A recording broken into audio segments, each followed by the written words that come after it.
Hello and welcome back to your favorite spoken English and business spoken English. Let's talk about emotional intelligence. See, if you compare this generation, 21st century, as compared to the last generation, like what does it take to succeed in most of the areas? It's not the information like at earlier 21st century was of people who were really good at accumulating the larger amount of information in their tiny brain. But it's not. 21st century is different than last one. It's not that the higher is the amount of information in your brain, the higher is the success rate of yours. It's not. See, this generation requires more than information is emotional intelligence. So what is the hack of emotional intelligence? I know it's a fancy term, but it just means that you handle and you understand your own emotions as well as other people's emotion. Handling and manipulating your own and people's emotion is called emotional intelligence. But when you use it positively, it is a soft skill. When you use it negatively, it's called persuasion. It might also be called manipulation, which is a negative term. See, so it's like what makes people smooth in tough situations, and while other people get just freak out in order to get out of that circumstance. You might have observed in certain situations when you have tougher, circumstance, when you have issues in your life and you handle it really without telling anyone, without putting status on your WhatsApp that you're going to a tough situation, you're going through a breakout or something like that. So that's exactly what makes you mentally intelligent. Okay, so let's start learning it. Firstly, in order to be good at emotional intelligence, you need to understand your own emotional self, your own self-awareness. It's like spot your own emotion. Notice how you feel and for what reason do you feel that. You might have observed at certain situations you just get angry for no reason. You try to figure it out. Why are you angry? But you still can't get the answer.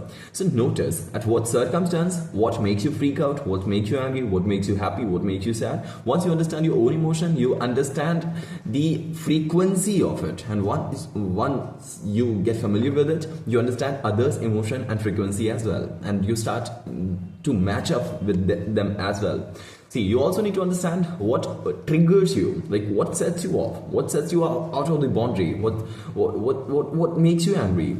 For example, if someone corrects you while you're doing any mistake, does that freak you? Is that like it's your ego talking? Like when you get angry and you say like, what makes you mad? Like, is that your ego or something? You need to understand your own self rather than understanding others if you want to be emotionally intelligent.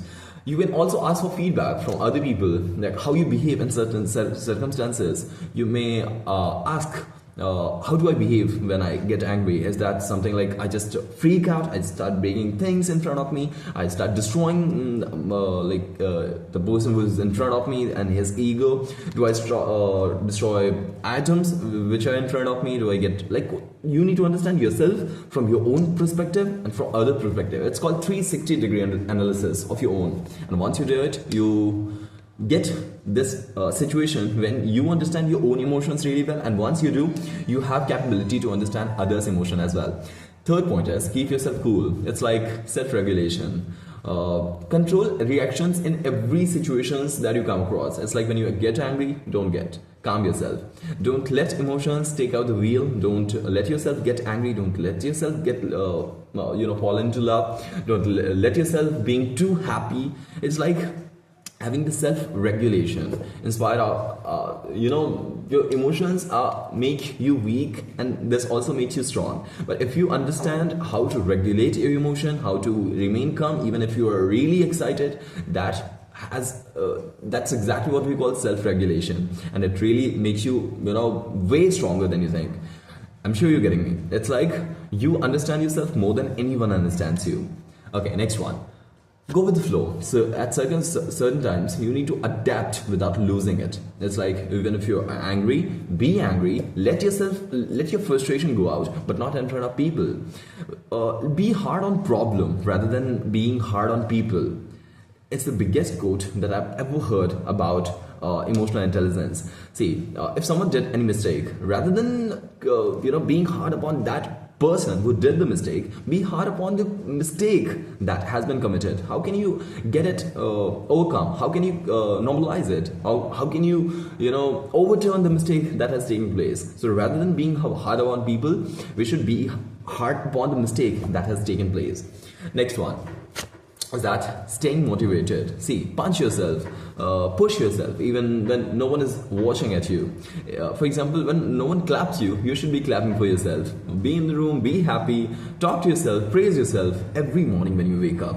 You also are supposed to set mini goals so that each small goal will make you feel good about yourself, and it will regulate your emotions. If you're really angry, just a small action that you did for yourself, and that will make you feel happy for yourself. So your anger has vanished within a second. I'm sure you're getting what I'm saying. Next one is understand others as well, and it's called empathy.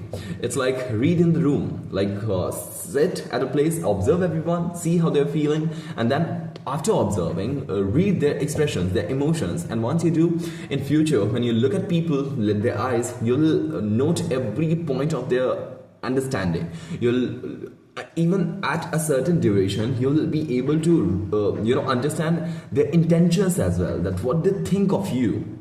So it's like if someone is really quiet, maybe they have a tough day, and maybe don't assume that they're rude. You need to understand that they might be going through tough circumstances. So next is listen more and talk less. It's like stop talking and stop thinking of yourself more than what you think about others. So it's like actually hear what your friend is saying instead of just waiting for the reply. Don't do it. So I think these are really important in order to understand anyone's emotional intelligence, and once you're good at it, you'll be good at managing people as well and manipulating their emotions as well.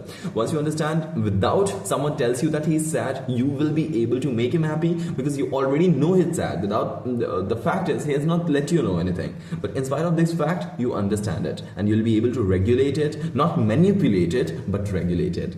I think that's sufficient for today. We'll meet tomorrow with the next video, something just like this: soft skills, spoken English, communication skill, and certain topics just like that. Take care of yourself. See you in the next one.